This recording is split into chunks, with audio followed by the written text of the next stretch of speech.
The Hazy podcast is brought to you by EKtheDJ and Michael Reid. Join them each season as they discuss the adventures contained in various audiobooks. This season, they'll be providing reactionary commentary on the So I Got Hazed audiobook by Michael Reid. November 5th, Day 3, A Cold Chill. We spent the day bouncing around, gathering different interviews. We tried anything we could to stay away from the fraternity house. Word quickly spread what had happened the night before, and we could tell that the brothers as a collective were pissed off at Forrest. What he did basically jeopardized the entire pledge class. We heard that later in the day, there was an emergency fraternity meeting convened. It was to let all of the fraternity brothers know that Forrest was not to haze any of us for the rest of the semester. His hazing privileges have been revoked. The majority of our day was spent danger-free because the brothers seemed to be scared of any negative repercussions from the previous night. There was a slight power shift in our favor, but it wouldn't last long. When we were in the library, Celeste and Claire came by to try to sneak us out to their house. We told them that we couldn't sneak out, and we couldn't come over after the library either. They asked if it was because we had to sleep at the chapter house. We said yes, and that was a huge mistake. When it was 10 p.m. library closing time, we met Ron Russo sitting on the front sofa of the library lounge. He walked us to the chapter house and told us to go down to the basement and get some sleep. The house seemed empty. Not even Kyle was upstairs. We were alone at last. We started talking amongst ourselves, as per our usual, laughing and having a good time. That's about the time we heard fate calling, in the form of two extremely intoxicated women. "Where's my strikes? Where's my 2-strike?" We heard a voice screaming from outside the house. We kept hearing shouting outside, and we stopped talking amongst ourselves. Our ears instantly perked up, and we wondered if we were about to get hazed, or if it was Claire and Celeste. "Boys! We need our boys! Come on, boys! Where are you? Get out here!" screamed Claire. We knew this wasn't good. "Come on, boys! Come outside!" Celeste yelled. We knew they were very drunk, but we thought we'd be safe in the house. We were in the basement, and they would never think to come down there. They were still outside the house. Then the unthinkable happened. Because the houses are always open, the girls let themselves in the back door and came into the kitchen. We heard the screen door on the porch crash shut, and the girls stomped through the kitchen. "Boys, we know you are here," Claire yelled. We could hear them walking around upstairs while they called out to us. They walked around and around the house, but couldn't find us. Then, like two sex-crazed drunken nympho detectives, they found a clue. "Are you guys down there?" they screamed from the top of the creepy basement stairs. Tony moved and they heard him. "We know you're down there. Are you down there?" "Yes," Tony said. We all looked at him with fierce eyes. He had blown our potential hiding spot. Claire came downstairs and told Celeste to wait for her. Claire was now behind the curtain. She saw the spray-painted walls, the basement we were hazed in, and now she knew we were all down there getting hazed. We couldn't imagine things could get any worse for us, but they did. Claire begged John and I to leave with her. When I said we couldn't, she asked if I could just leave then. I said no, because if the brothers came down to the basement and any of us were missing, we were fucked. I should have just left. Your entire life would have been different. Yes. There was no reasoning with this girl. She needed dick, and so did her girlfriend. She tried everything. Then she said she wasn't leaving without me. This was a serious problem. We kept arguing in the basement until we heard stomping coming from the upstairs bedrooms. Then, we heard someone run down the chapter house stairs and through the party rooms. "What the fuck are you doing here, Celeste?" Zeke said, seeing Celeste in the kitchen. Zeke didn't even have to shout. He was a G, one of the few I've met in my life, and just being scorned by him was enough. "Celeste, are you here alone?" is all we could hear Zeke say upstairs, as he escorted her out the way she came. Zeke walked back through the kitchen and to the top of the stairs. "Schmegs?" "Yes," I answered. "Who's down there?" "Schmegs," I replied. "Who?" Zeke asked again, with less patience in his voice. "Me, James, John, and Tony," I answered. "Who else is down there?" There was a long, unsettling pause. "Claire," Tony said. "Why is Claire downstairs, Tony?" This is one of those moments now that's hysterical if you, had it word for word. But back then it was not hysterical. But I'm so happy that we documented all of this. I just like that there was a long pause. Claire. Claire.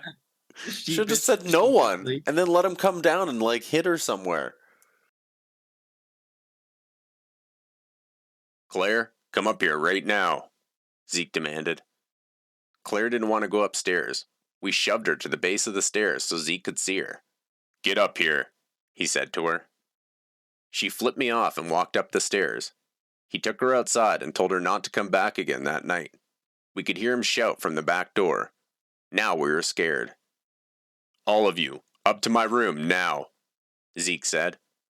We came upstairs, ready for an absolute shitstorm, but we just weren't sure what it could be. Zeke let us all walk by him as we made our way to his bedroom. While we were walking up there, he went outside and started screaming at Claire and Celeste. We sat on Zeke's bedroom floor, and John laid on his bed, while we waited for Zeke to come back inside to yell at us. When he was done yelling at the girls, he sent them home and came upstairs. When he walked into his room, he looked at me. "What do you think you are, Strikes? A little pimp? You bringing girls into the house to fuck while you're getting hazed, baby strizzles? Trying to get that little dick wet?" Zeke asked. I couldn't help but laugh, because he was funny and correct. This wasn't my fault, though, because I didn't invite her over. I tried pleading my case, but it only got worse. I was going to be hazed for sneaking girls into the house, and for lying to Zeke about having Claire in the basement when he asked me. Tony was also going to get hazed for ratting us all out and not stopping it from happening. James wouldn't be hazed, because he was the most innocent of all of us. Zeke said Tony and I were going to get ice baths. He said he wasn't going to give Knowles an ice bath, because he was the pledge president, and John was his grand little. Zeke also said that me taking the ice bath would make John suffer even more. Boy, was he wrong. Tony and I were the ones that were going to suffer. "John, I want you to go buy ice. Take this money and bring back as many bags of ice as you can carry," Zeke told John, giving him $20. Having to go get ice without a car is also sort of like getting hazed, though, because having to carry cold bags of ice back sucks. Yeah, it's like going to pick your own Switch. Yes. That's a lot of ice money, I thought. John went on his way, and Zeke began to lecture James, Tony, and I. Zeke brought us into the bathroom and started running the water. He told me that when John got back, I was going to write, "That chick is not worth it," 100 times on a piece of paper. Tony wouldn't have to write anything. Instead, he would get an ice bath for exactly half the time it took me to finish writing, so I needed to write quickly. John got back in what seemed like a flash. He had 3 bags of ice with him.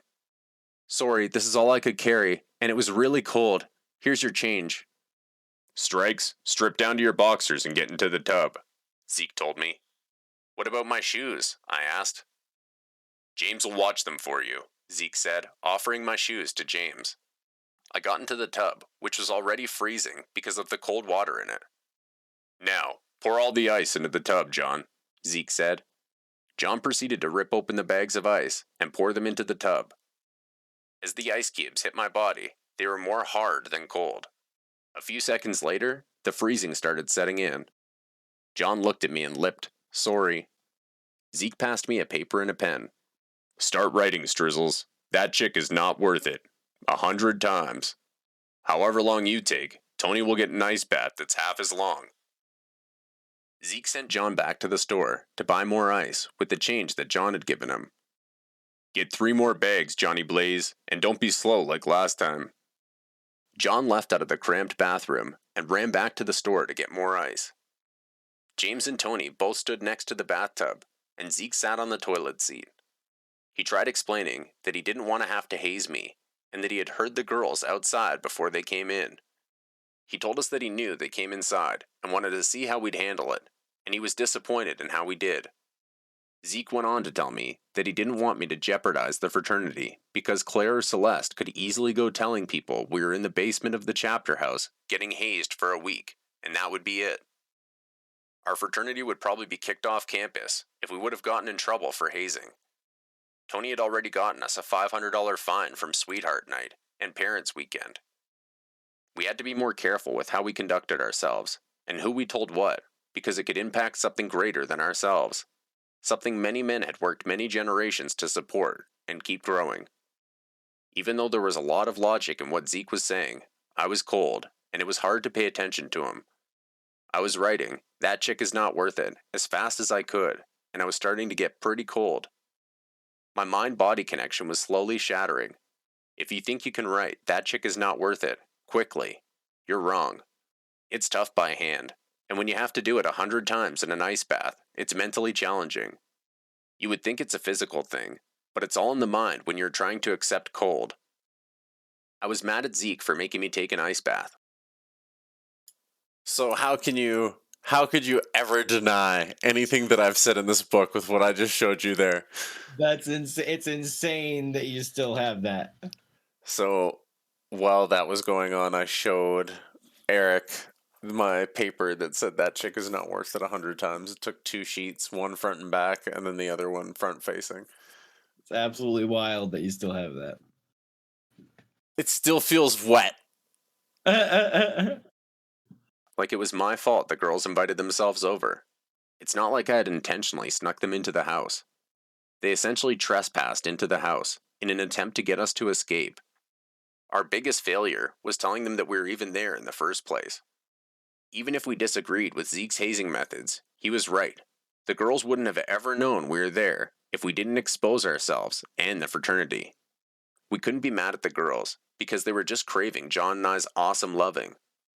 I couldn't even be mad at Tony for telling Zeke that Claire was in the basement because Zeke already knew she was down there before he asked. I could only be mad at myself. John came back with another 3 bags of ice. Zeke had John pour only 1 more in and told him to save the remaining 2 for Tony's ice bath. As I wrote more and more, my writing speed decreased rapidly, and my ability to even write properly was fleeting. Zeke would occasionally leave the bathroom and watch sports with Knowles in his bedroom, and then come back to see how I was doing. I made a funny parody song while I was in there. Ba-da-ba-ba-ba, we're hating it. When I started taking too long, Zeke's patience began running dry. It got to a point where I couldn't even write anymore, but I did finish at 100 lines. I double-checked before calling Zeke back into the room. Even though I was done, he didn't let me out. He asked me again, "So, Strikes, was it worth it?" I was such an arrogant prick, because all I wanted to say was yes. I could waste his time all night. Instead, for the sake of my pledge brothers, I said, "No, Zeke, it wasn't worth it." He asked if I had learned my lesson. But you know what, bro? It was fucking worth it because I was a legend for having girls sneak themselves into the basement to want to get with John and I. Yeah, it's definitely a ballsy move. And it wasn't like we invited them. They just came over. So, again, it wasn't us. It was them. And let me get out after I said yes and apologized to him. When Zeke told me that my ice bath was done, I got out and looked for something to dry off with. I ended up drying off with a face cloth I found in the downstairs bathroom. For whatever reason, the brothers didn't have a towel in any of their bathrooms. I was freezing when it was Tony's turn to take his ice bath, and I did feel really bad for him. I didn't wish that upon anyone, but when I was in there, I handled it like a man. By the time that it was Tony's turn for an ice bath, a majority of his ice had started to melt. When Tony had his ice bath, he made it seem like he was going to die. I thought that I had it bad, having had loads of ice in the bath. Tony was acting like he was having an epileptic seizure after about 5 or 10 minutes in the ice bath. Zeke eventually let him out after another few minutes. Tony dried off with the face cloth and was cold all night. We were worried he was going to get sick. Kyle was out of town, so we took all the cushions that he pissed on, flipped them over, and slept on them again in the basement. All night, Tony and I talked about how cold we were. James and John commented on how bad we were in for more hazing because of what happened. We knew the hazing wasn't over. It was only over from Zeke for that evening.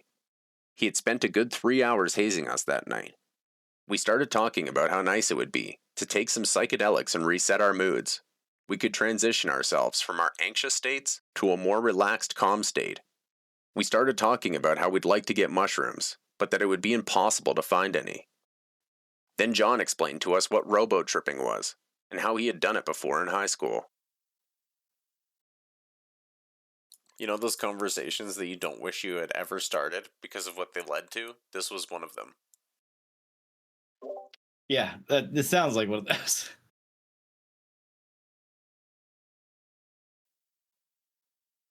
November 6th, Day 4, Robo Tripping. From the moment we woke up in the morning, John was determined that we were all going to robo trip later that night. Robo tripping is hallucinating from drinking a bunch of cough syrup, essentially overdosing. At this point, it seemed like not a half bad idea. How could the brothers haze someone that was tripping balls? Since it was Saturday, all the brothers wanted a piece of us. We cleaned pretty much every brother's house, grabbing any interview we could in the process. By the next day, the entire fraternity had heard that John and I tried to sneak Claire and Celeste into the chapter house. They also heard that Tony and I each had our first ice bath as the punishment. Eric Davis asked me why John didn't have to take an ice bath, and why did Zeke make Tony take a bath. I explained it was because John was Zeke's grandlittle. He'd suffer more if I had a bath. I had lied, and because Tony was the one who ratted.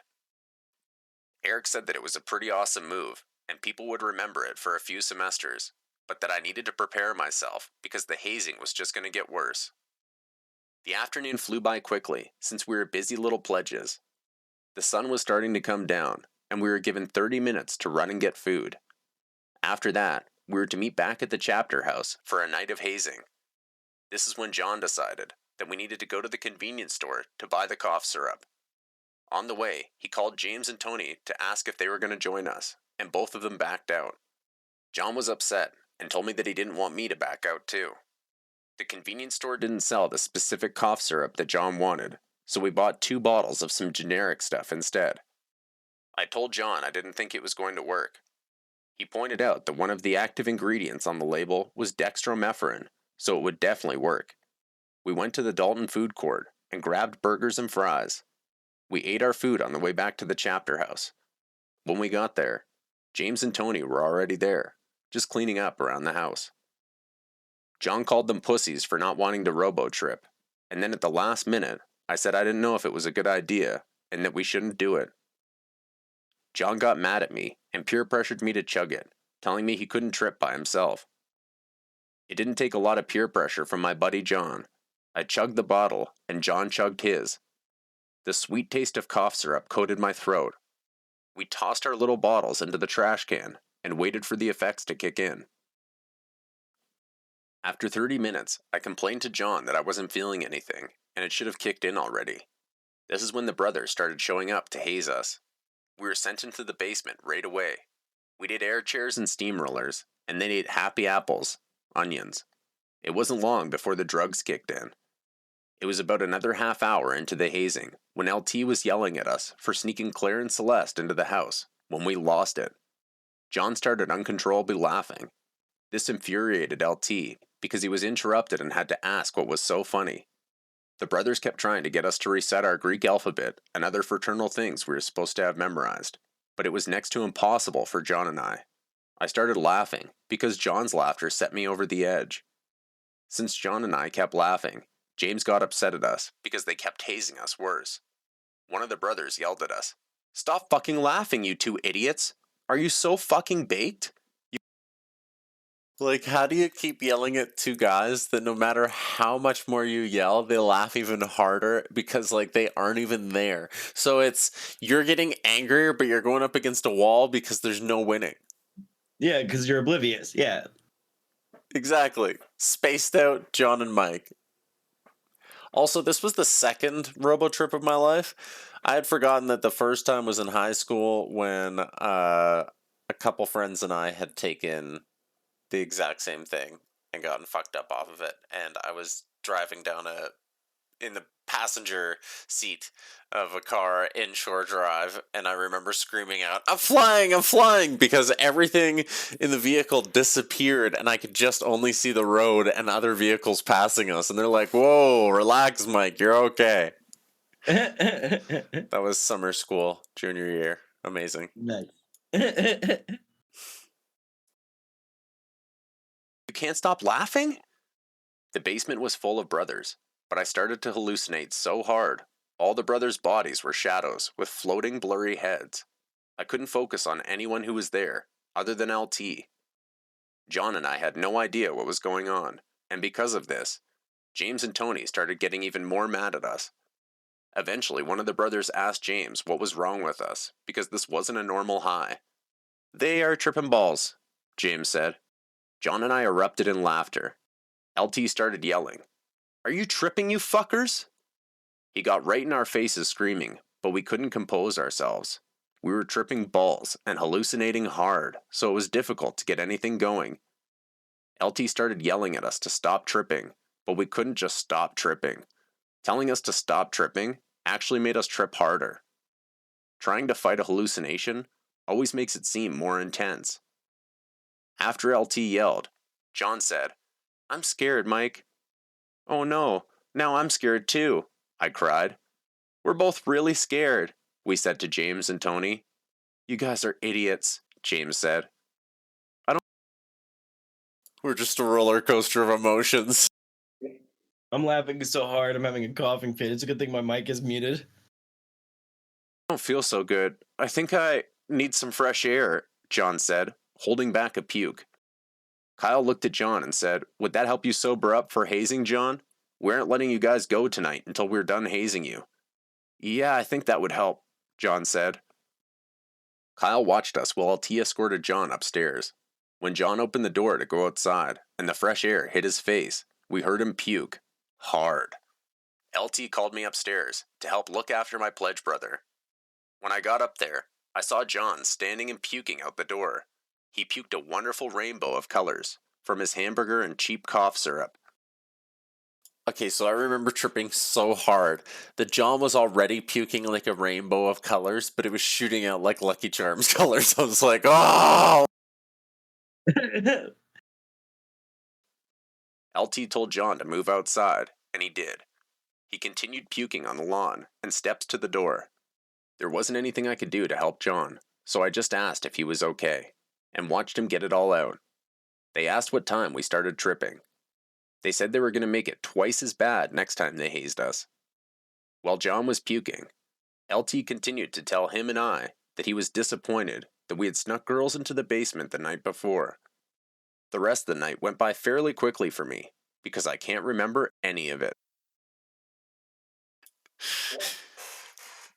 Wow. That's a story. Imagine a weekend of just not giving a fuck that much. Wow. Nothing? Good times. You don't even remember. I Is don't. it that long ago? It was that long ago. I have zero memory of you guys tripping balls. Well, I don't even remember being at that one. I don't know. God bless writing. Writing and then waiting. Yeah.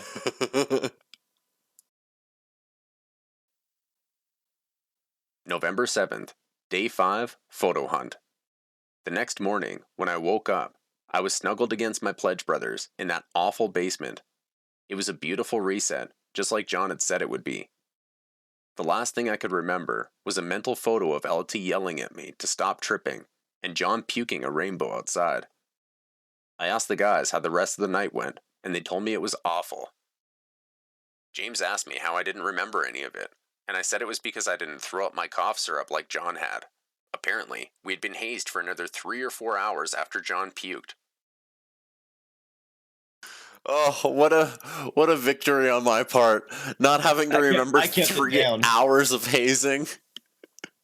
You got to trip for the rest of the night. Yes. I'm just like flying through space. They're like throwing shit in my face, making me eat onions.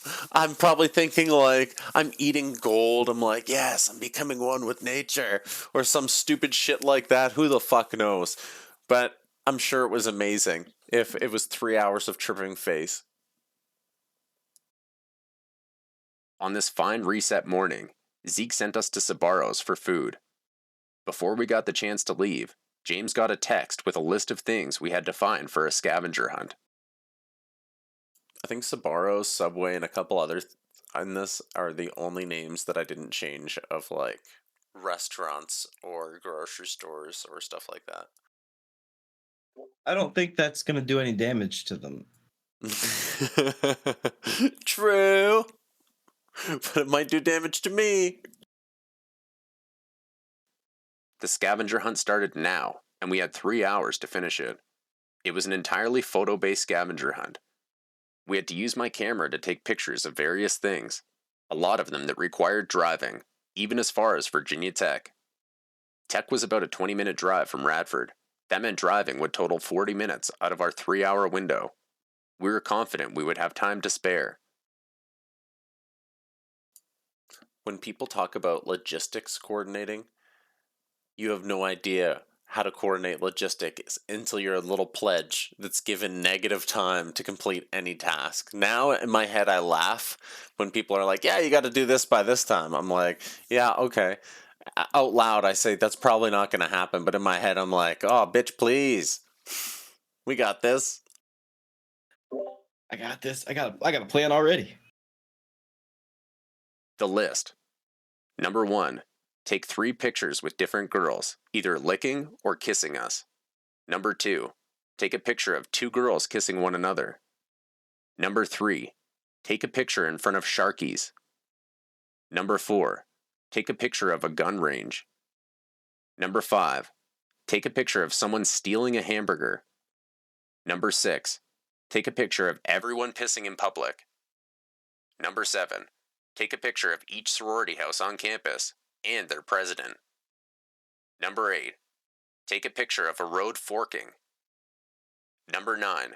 Take a picture of a graveyard. Number 10. Take a picture of someone's tits. Number 11. Take a picture with a stranger in a restaurant kissing you. Number 12. Take a picture in a restaurant eating food that isn't yours. Number 13. Take a picture inside a garbage dumpster. And number 14.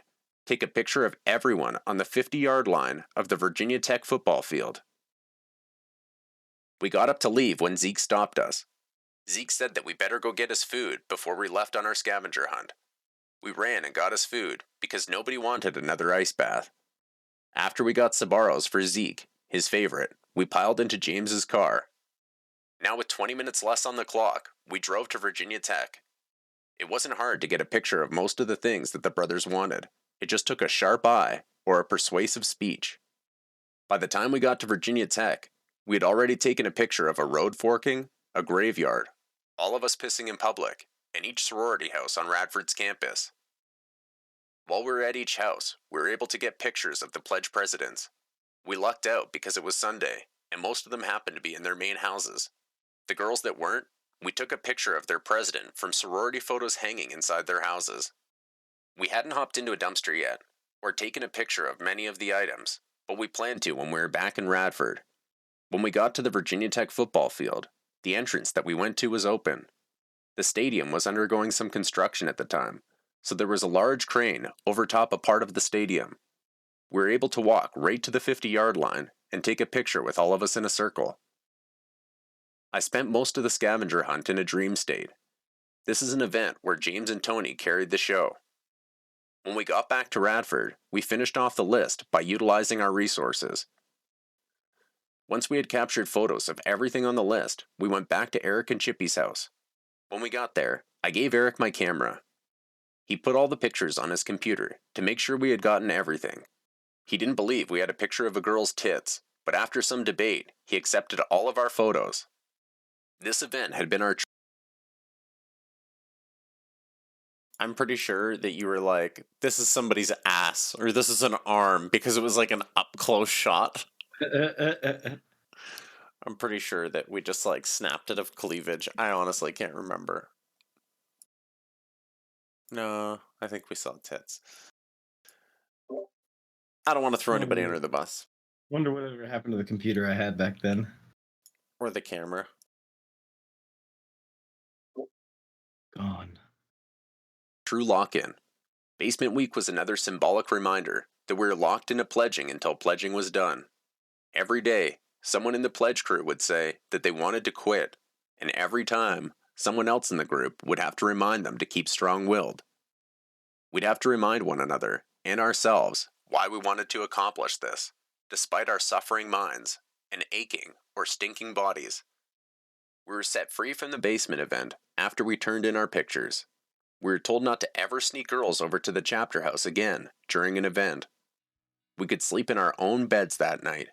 There wasn't going to be a pledge meeting. Instead, we were told that the 911 challenge would be that week, and not to make any plans. Don't make any plans for your butthole because it's going to be on fire. Coming next week, or tomorrow, to earbud near you. Heck yeah.